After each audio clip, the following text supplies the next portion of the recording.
Since September 11, 2001, American soldiers have been fighting a new battle in a new war. The war on terror. Like all wars, though, it takes a combination of technology, equipment, and training to take the fight to the enemy.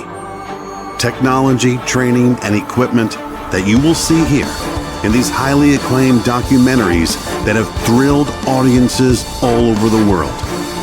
Over the years, these award-winning programs have revealed the countless untold stories of bravery and compassion that are symbolic of America's soldiers, sailors, airmen, Marines, firefighters, and first responders.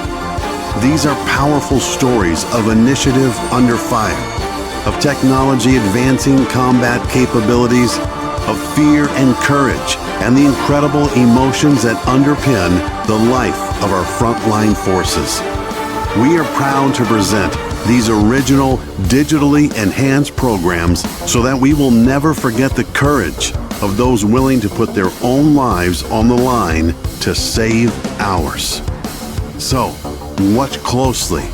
There are no do-overs in combat and no retakes in combat photography. What you are about to see are truly one-of-a-kind, never-to-be filmed-again scenes of military action that are riveting, up close, and unretouched. They are as relevant today as the day they were filmed. These are the untold stories of the challenge of flight.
I always wanted to fly. My dad was a pilot, and he flew in World War II. He flew B-24s, and I guess I was just raised on it. And my mom was a flight attendant, so it's kind of in my blood.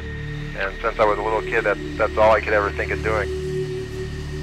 When you become an aviator, when you become a pilot, you become a member of a unique fraternity that's none like it, at least what I've seen, on this earth. No one can understand, unless they're pilots, some of the things, some of the joys, some of the pain, some of the struggles, some of the excitement that we go through, because you can't really explain it in words unless you've actually been in the air, upside down, or, flying and look down on the earth.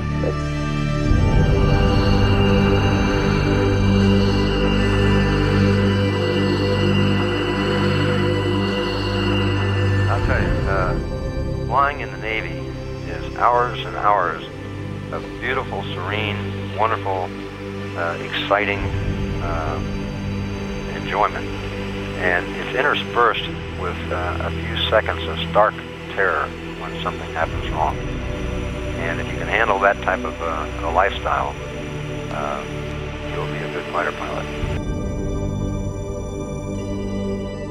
Pilot training is absolutely tough. My dad told me, because we had flown Cessnas and things like that before I went into the military, and he said it's going to be different now because they're not going to teach you to fly an airplane, they're teaching you to operate a weapon. I think the best Navy pilots were the ones that flew because they loved to fly, not because of some other external reason. Some bad reasons for flying Navy, just because your father did it, or because your brother's doing it, or because the money is good, or because of the glory. The best pilots in the Navy were the ones that just loved to fly, and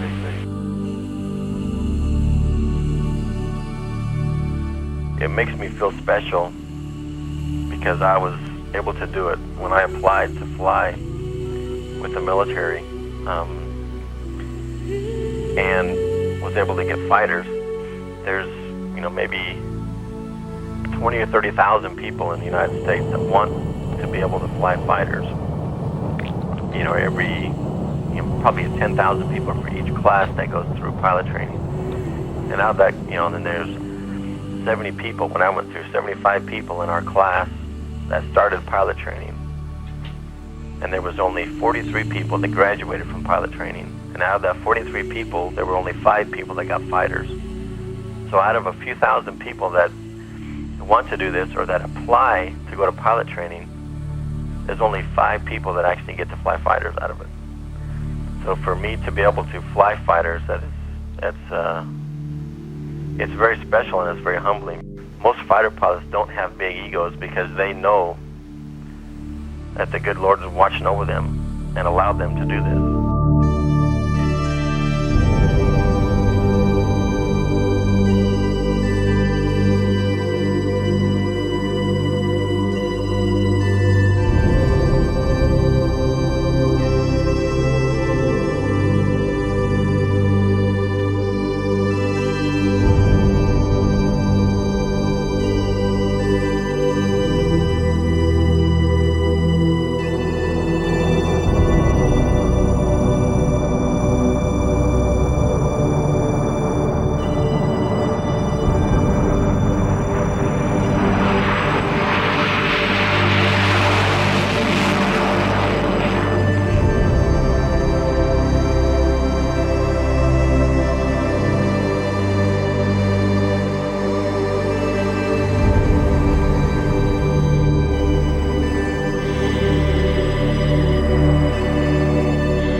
How proud my parents were of me, that I didn't really know that. Anything I told them, and anything that in the way of news clippings or whatever, my mom kept them all, and they were patriotic people, so they were extremely proud.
There are 3 things that you do when you have any emergency. Number 1 is maintain aircraft control. Number 2 is analyze the situation, take appropriate actions. And number 3 is land as soon as conditions permit. And no matter what happens to the airplane, if you remember those 3 rules, you'll come out okay.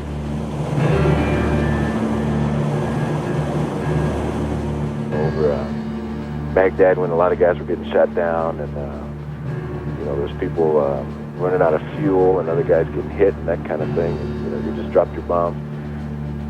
What comes to mind is, because you've had all this training, because you've kind of mentally prepared yourself or put yourself in this situation before, the training kicks in and you start reacting as though you're in training. You can almost, you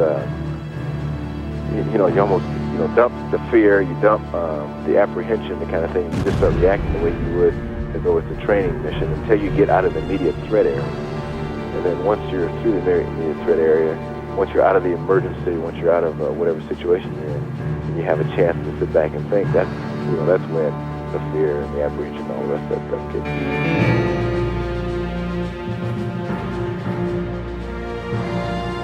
I actually hit the water once in '94 at night with the drop tanks. And it was a flat sea in the South China Sea. And the drop tanks actually touched the water before I could get enough speed to keep flying, but I didn't crash that time.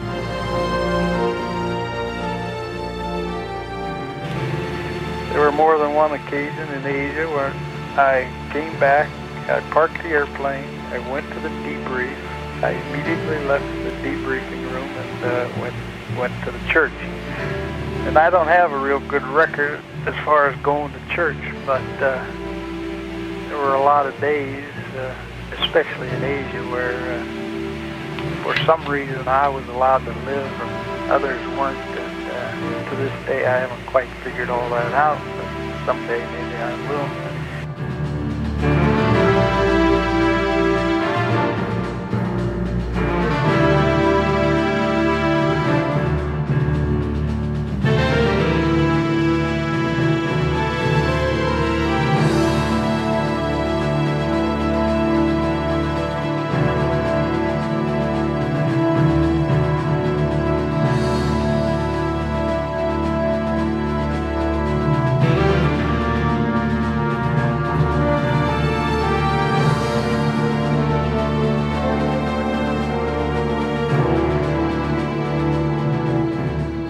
First 2 or 3 missions, people said, I see, people shooting at you. I see the bullets or the shells going off in the sky. And the first 2 or 3 missions, I didn't see anything. And then all of a sudden, one time, I was making a dive bomb run on a target, and I could actually see the shells going by. It's like driving in the rain or the snow. And if you look directly straight ahead at the snow, you could actually see it coming towards you. And I had bullets going by my head probably a foot away, and that scared the living you-know-what out of me. And it actually caused me to get cramps in my legs and feet, and when I got back to the ship, I didn't realize it, but I had the brakes locked because I had cramps in my feet, and made square wheels after I landed.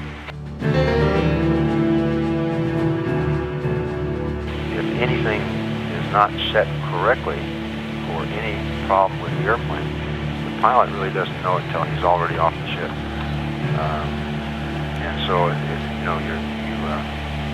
feel like your eyeballs are a slot machine windows when you end up at the end of the cat. And it takes about 2 to 3 seconds for all the gauges and dials and everything else to calm down to where you can actually read them.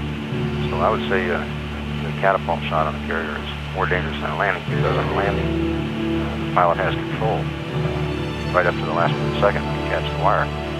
So if you hit the back of the ship, that's the pilot's fault. But if you go in the water off the bow, a lot of times that's because the guy didn't put enough steam pressure on the cat.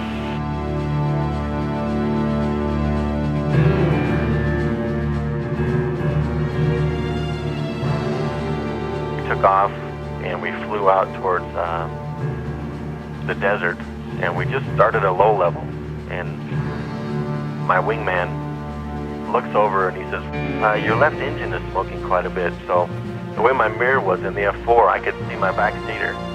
And with the dark visor down, we looked back and we could see this white smoke coming out of the back of our airplane. And the back seater goes, holy cow, we're on fire! And I can see the whites of his eyes through the visor. And I turn around and look, and we look like we were putting on an air show. And then you realize that, I'm sitting on this airplane that has 16,000 pounds of gas in it, and it's right next to the engine. So you pull the throttle back, and the smoke is still there, so we shut the engine down, and now we're a heavyweight single engine in an F4.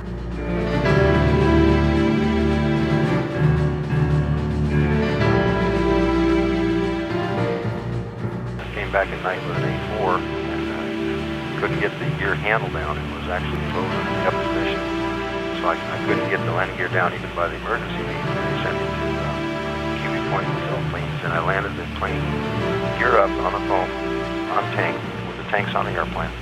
When they got the landing, they lifted the plane with a crane, put the landing gear down mechanically, and took the tanks off, and I flew that same airplane back out to the ship the same day.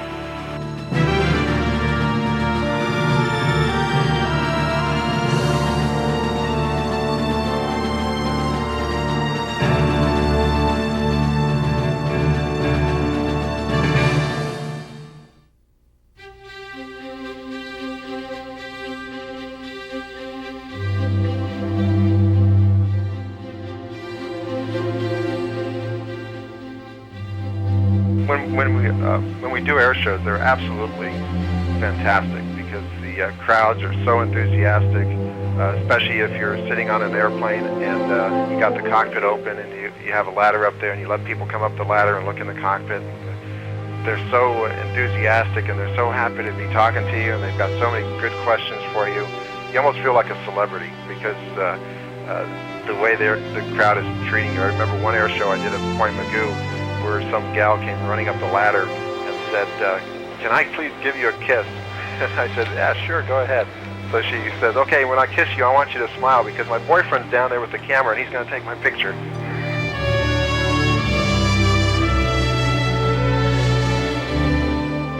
When I grew up, I wasn't the big bully or the tough kid. And now when I strap on this airplane and I get out there, everybody's equal. You have, your adrenaline is very high, and you're out there pulling G's, and you know that your airplane is just as capable as he is. And now it's up to you, the person inside that airplane, to make the airplane do what it needs to do to win the fight. And when you're at low level doing what we call ACM maneuvers, or air combat maneuvering, you have to think about your airplane, his airplane, or if there's more airplanes in the sky, and you have to think about the ground. And it's kind of it's terrifying while you're doing it, but you're not thinking about the terror. You're controlling that fear of terrorizing. But when you get through with that, that is by far the most exhilarating time of flying.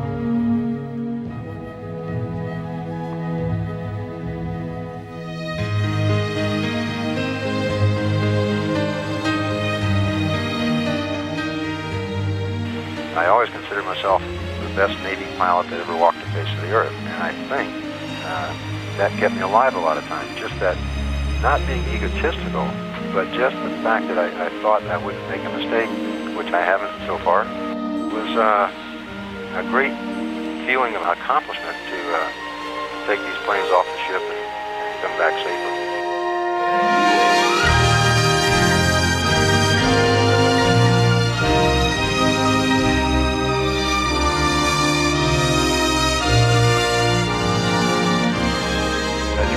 Buckle on, you're kind of like closing the doors to all the things that go on in your normal life, so that by the time you're strapped in and the engines are running, you're absolutely part of that weapon. You're no longer the guy who drove into the work that morning and has problems. Now you're just absolutely a warrior.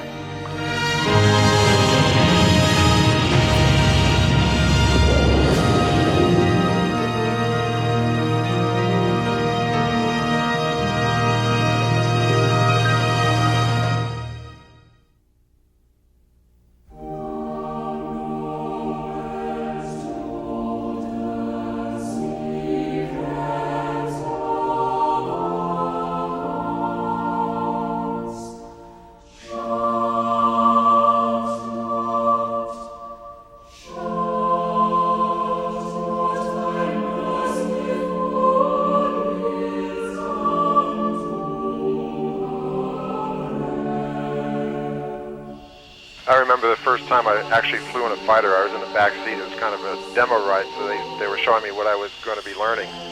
First time we took off, the pilot took the airplane and leveled off about 10 feet off the ground, sucked up the landing gear and flaps, accelerated to 500 knots, and did a 5G pull-up to a vertical position, and we climbed to 20,000 feet in a matter of seconds. And I remember looking out the windows, and I went from looking at the blades of grass alongside the runway. The next thing I knew, I was looking at the mountains and then the coastline on one side and the desert on the other side. It was just such a feeling of absolute control and power. One Sunday afternoon, it was just gorgeous weather, and I went out and flew a functional check flight on an airplane. Everything that day just went exactly what it was supposed to. I came in and I made a perfect landing, and as I was rolling down the runway, I just said to myself, you know, there's no place, there's no job that I can have that gives me this kind of satisfaction. And that's when I really made my mind up, you know, I'm not getting out of it.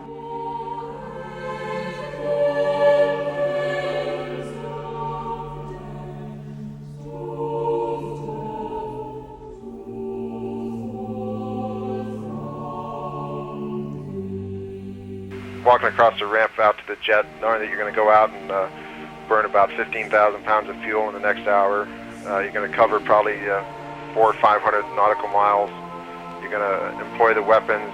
You're going to maybe cover 3 or 4 states, and you're going to do more than most people do in an entire lifetime in the next hour. It's such a feeling of exhilaration. You can just feel the adrenaline start to pump as you take each step toward the airplane. Taking off out of Shaw Air Force Base, and it's rainy and it's cloudy. It's one of those summer, fall type days where it's been rainy and cloudy for a couple days, dreary on base. You go into the squadron, and you're fighting the rain in the squadron. You're flying the mission, and you go out to the runway, and you finally take off, and it's dusk, it's sunset, and it's fairly dark, and you take off, and about 20 seconds after takeoff, you're passing through 8 to 10,000 feet, through the clouds and the bumps and stuff, after talking to departure control. And you pop out on top, and for some reason he has you level off at 11,000 feet, and tonight it's right on top of the clouds, and it's clear. You're blanketed by the stars again. The moon is out, and it's a full moon. You didn't know that because you hadn't seen the moon in about a week or two. And you're skimming along right across the top of the clouds, and you're thinking, you start to see the inherent beauty of all this, and you realize what the Creator has done. I'm talking to my backseater, and I'm going, it instantly gets quiet in the cockpit, and he's not talking, you're not talking, and I say, man, are you sure they're paying us to do this?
Sophisticated airplane I flew was the Vigilante. That was one you could get in trouble with in a hurry. And I suppose for the glory, the F-14 was a super airplane. But as far as really fun flying, I think I have to go back to the A-4 Skyhawk. Well, the next supersonic airplane I flew was the F-104. Of course, it was designed to go fast. It had small fuselage, very thin, sharp leading edge wings. You felt nothing when you went supersonic. In the T-37, I was able to, and as an instructor pilot, I was able to somewhat master that mission. There was, I wasn't, I was learning, but not to a tremendous degree. After a couple, 2 or 3 years, you had the mission defined, and you could do it. The F-4, same kind of thing. After a while, you could do everything with respect to that mission, and you were just honing your skills. With the F-16, every day and every mission was a learning experience. It's like getting a computer. You could never use all the capabilities contained within that airplane, and every mission was a learning experience, and it was the most challenging job and the most satisfying job that I've held in my life.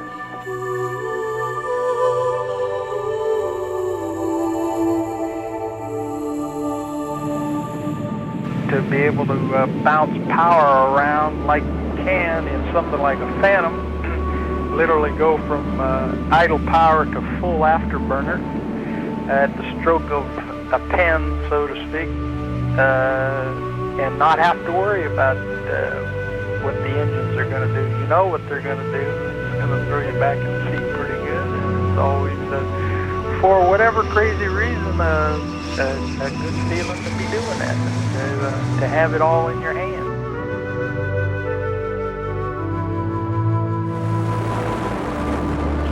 F-14 was a fairly forgiving airplane. There was a lot of sophistication in the flight controls, and the avionics were extremely complex. But it was a very, very good long-range type fighter. I mean, long-range meaning it can lock up on targets, over 50 miles away and designate those targets and have 6 missiles on board and assign the missiles to various targets, and then a pilot can push the button. These missiles have their own targets picked out. So for that reason, it was a very, very good fighter airplane.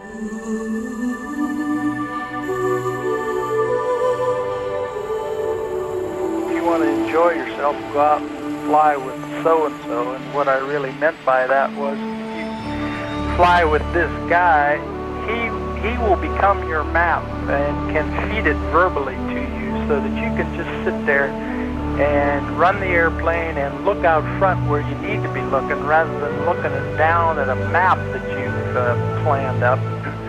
You can look out, see what the threat is out there, see where the rocks are and whatnot, and if he's feeding that information to you through your headset, it can be just an unbelievable experience, converting his language into a map in your head, and the good ones can do that.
takeoffs are much more demanding because you're not just worried about your airplane, you're worried about the other guy's airplane.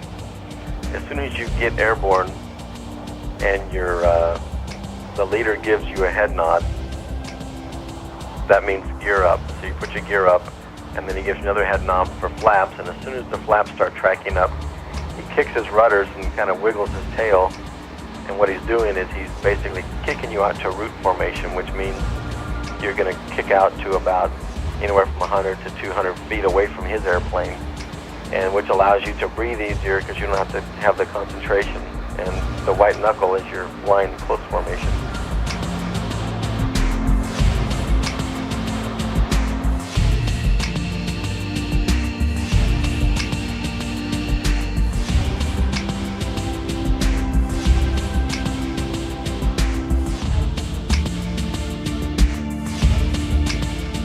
The biggest task saturation with respect to air refueling has to do with the amount of inputs that you get, because in our aircraft, our radio system is such that you're monitoring 2 and 3 radios at the same time. Sometimes people are talking on all 3 of those radios at the same time, and that's a source of confusion and can decrease your situational awareness. So it's managing all the inputs that are coming into you.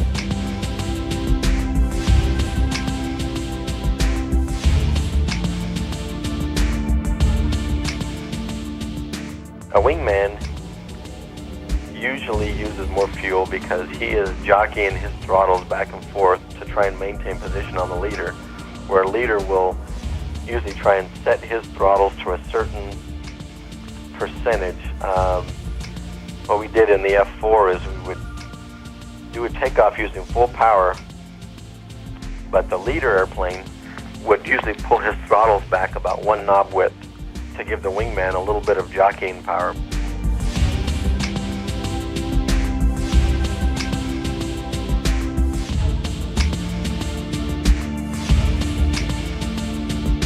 As a receiver comes up behind you, it depends on the type of receiver, but the heavier the receiver, the more you can feel it. For example, fighters, the only time you feel a fighter is when he actually makes contact on the boom. You can feel the boom latching in the contact, whereas for anything heavier than, say, a F-111, for example, another KC-135, a B-52, particularly a C-5, there's really quite a few effects, bow wave effects and different things like that occur prior to the guy ever getting into a contact position.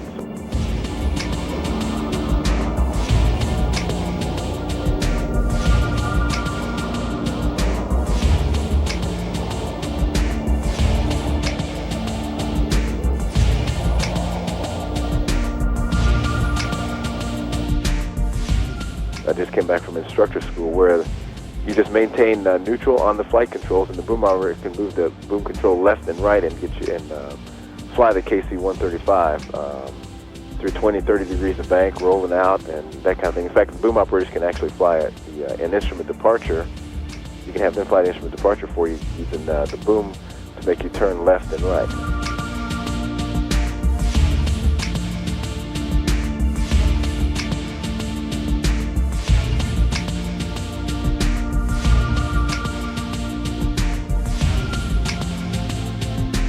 When you come back from your first supersonic flight, you're like a different guy altogether, because you've now accomplished something that nobody else has done. It's like your flight suit that you're wearing that day, and if you have your flight jacket on, that jacket now means more to you, because not only have you gone supersonic, but your jacket's gone supersonic, your watch has gone supersonic, your sunglasses have been supersonic. So now every time you look at your watch, or you look at your jacket or your sunglasses, you think, yeah, I've gone supersonic. I'm a little bit different than anybody else in the world.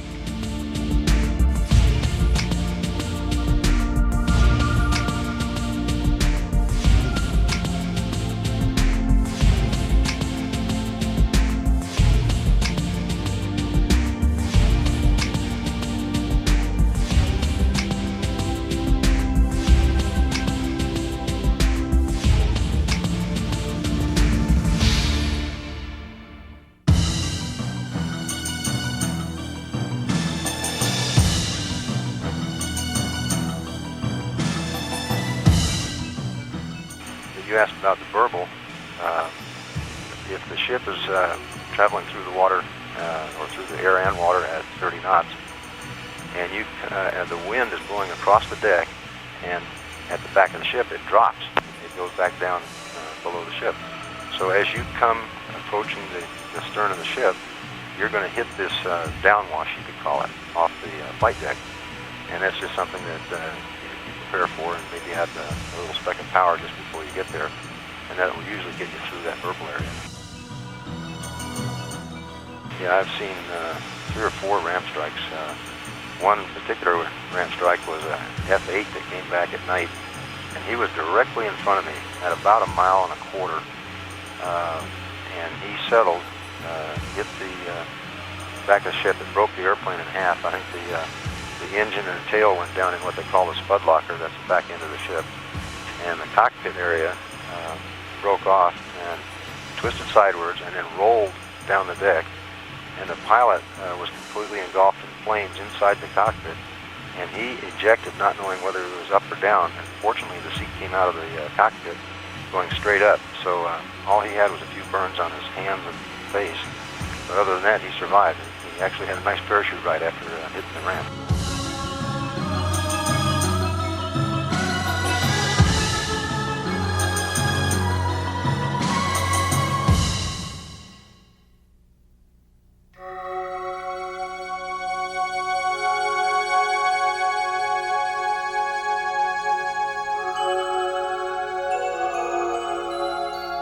Even when I was there at Edwards, there was still a dive corridor there north of Edwards Air Force Base, and the dive corridor was there so that with new airplanes or when you're testing new things, one of the things you did was go out and dive it as fast as you go and see what happens, and you don't do that anymore. You sneak up on things and you pretty much know before you test something. It's already been simulated a lot in digital simulation. It's been flown in piloted simulation, and it's been run through, mathematics analysis, and so I don't think there's as many surprises now as there may have been.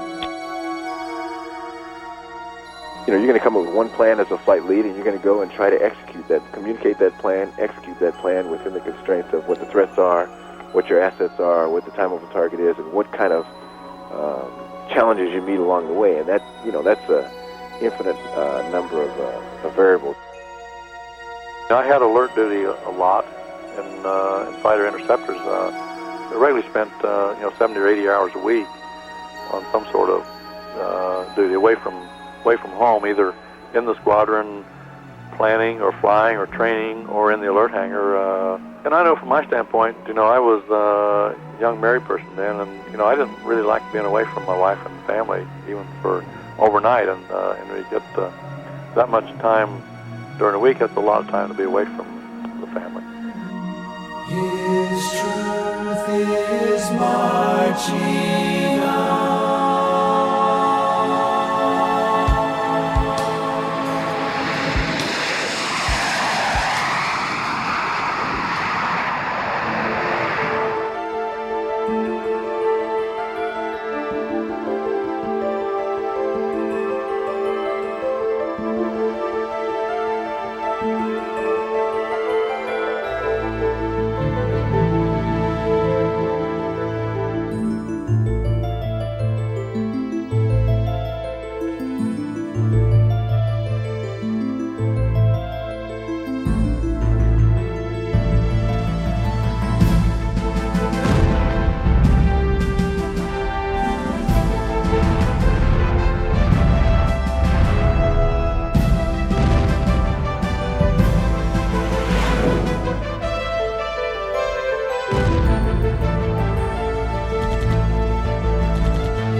you want to learn to fly and fly the best stuff, you know, I don't think there's any place better than the Air Force. But I also say, you know, that right now, you know, you'll never get into flying school unless you have a college education. So you better right now get your head down and figure out how you got to get to college. People who talk to me, you know, again, I look at them and I can almost tell whether they have the personality to be a fighter pilot or not. And those that don't, I would not encourage. I mean, I would talk to them about it, but those that have that gleam in their eye, and I'm sure that they'd really make it good, then I'm encouraging to them. He really, really wants to be a Navy jet fighter pilot, that he can do it. He's got to study hard, he's got to have good grades, he's got to have good eyes, of course, and if he has the inner drive. When I was a flight instructor, I discovered that the students that made the best pilots were the students that were gung-ho. Their drive for flying was something that came from deep inside them, and they were the easy ones to teach. It's one of the few jobs in the world where you love going to work and your hobby is your work. It's a superior opportunity. I tell him that you know, it takes dedication, it takes work, and it takes commitment. But I also tell him that it's not anything that you can't achieve. Is it a good job? I say it is absolutely the best job in the world. It's like stealing money. I would pay for the privilege of flying most of these airplanes, and you absolutely can't go wrong. It's such a feeling of exhilaration and accomplishment. It can't be described.